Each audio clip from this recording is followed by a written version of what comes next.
From 2008 to 2020, for 12 years, my wife and I were consumed with the care of our aging parents, and we considered it a privilege to do this. But the work was difficult, and in time we became exhausted. We began to burn out, to wonder, was it really worth it? Were we really doing anybody any good? And then a strange thing happened. A baby bird fell from the sky. It happened on a Friday night. We had one of these torrential Texas storms, thunder, lightning, wind, and rain, and this storm particularly had a lot of wind. Tree limbs were down everywhere. Next morning, my wife got up early and drove down to Brazoria County to check on her mom. I stayed back to clean up from the storm. I was working in the far back part of the yard when I noticed this odd sight. There was this tiny little white ball that was in the middle of a huge mud puddle. I couldn't figure out what it was. I took this long stick and poked in there.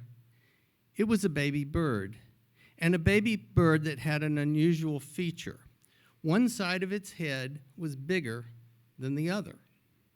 I looked up in the pine tree there where the nest had been, and I realized that little bird had fallen 40 or 50 feet. The bird was dead, or so I thought.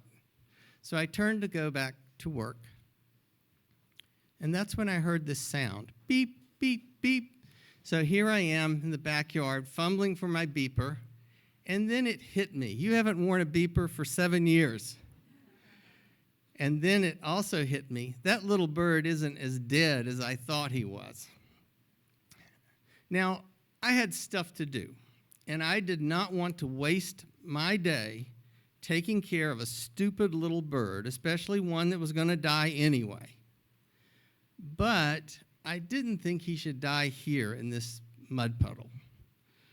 So I had this big piece of plywood in the garage. I cut off a square of it, found some rope, got my longest ladder, climbed up the pine tree, and I made a perch and tied it on to the side of the tree. I went back, got the little bird, put him up there, and I tried to go back to work. The problem was, every time I went near that tree, I had this awful feeling inside. I mean, from an engineering perspective, I was very proud of what I had accomplished.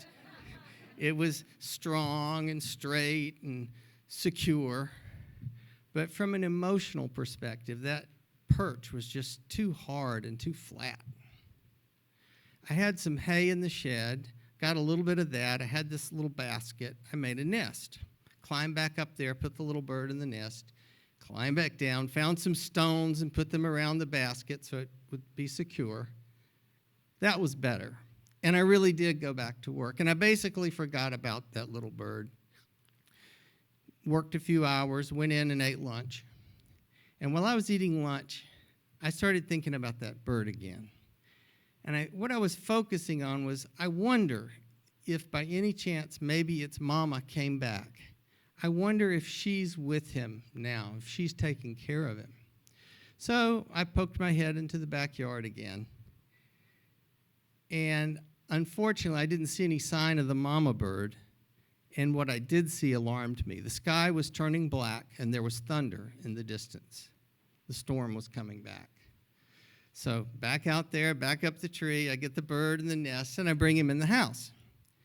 Well, he looked cold, so I took him out of the nest, and I just sort of held him in my hands. And that's when I saw him for the first time. I saw how tiny he was and how pretty he was. Imagine a ball of cotton. That's the size he was. And imagine a golden beak, not yellow, but golden beak coming out of that ball of cotton. That's what I was holding in my hand, and it's pristine and white. And now imagine that little beak starts doing this. And of course, what I'm seeing is, feed me, feed me, feed me.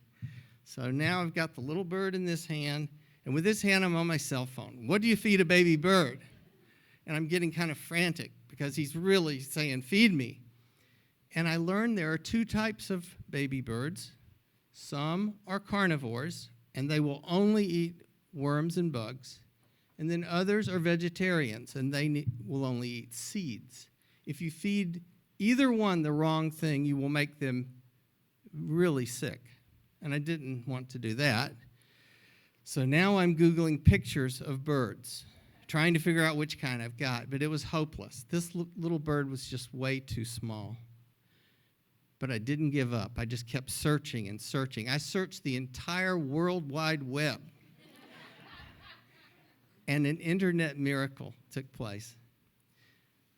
I found this special recipe that was safe, of a special soup you could make that was safe, allegedly, for all types of birds. It was a very sophisticated formula. Let's see if I can explain it here. You get a little bit of dog food, you put it in water, you stir it up, then you get a medicine dropper and drop the soup in the bird's mouth.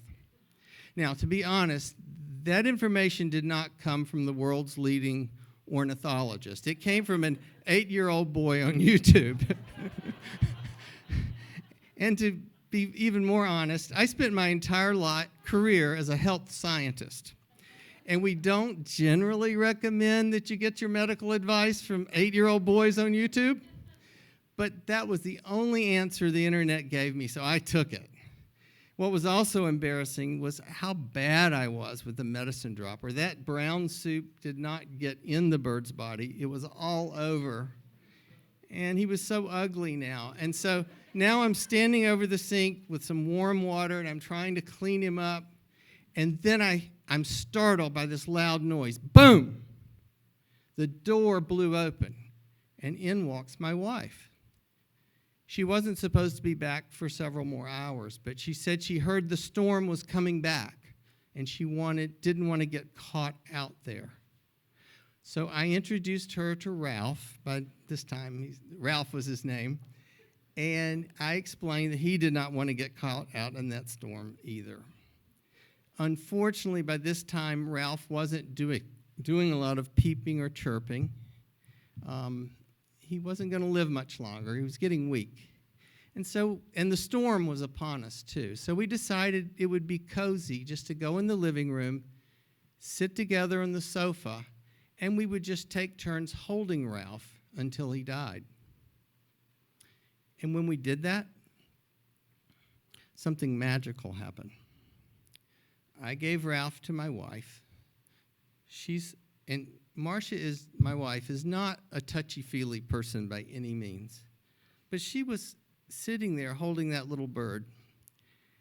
And she said, you know, Ralph and my mother have a lot in common. They're both frail. They're both vulnerable. And they both don't have much time to live. And then Marcia smiled, which seemed a little out of place. And she said, but you know what I've noticed the last couple of times down there? Mom is happy. She's really happy. And she gives the warmest hugs these days. She handed Ralph back to me. I started talking about my mother. 10 years earlier, she had grown frustrated with these trips to the ER and those nights in the hospital. She said, I'm never going back to the hospital again. And she begged my brother and me to help her set up a home hospice.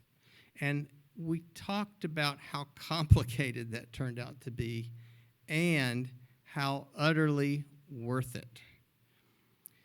Marcia reminded me of something I had almost forgotten. In the last year or so of her life, there would be these rich moments when my mom would be out in the garden working or sitting on the porch looking at her flowers or reading a book. These rich moments where she would just put her book down and she would just look around and just take everything in. And she'd have this big smile, and then she would sigh, and she'd kind of close her eyes and say, this is paradise. I'm living in paradise.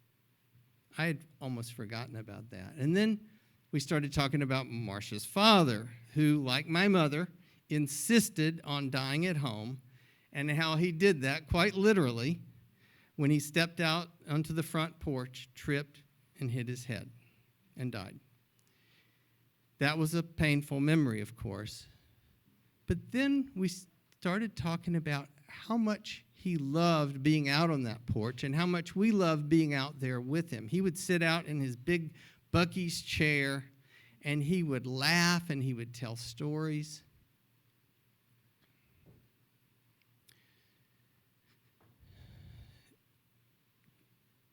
Together, we felt the weight of all that sorrow, yes. But at the same time, we also realized that the pain and sadness had been more than balanced by all those smiles and all those warm hugs and all those rich conversations. Together, we realized that it really had been worth it. When it was all over, when the storm had passed and Ralph had died, we made a casket of Ralph's little basket, and we buried him under that, excuse me, we buried him under that same pine tree.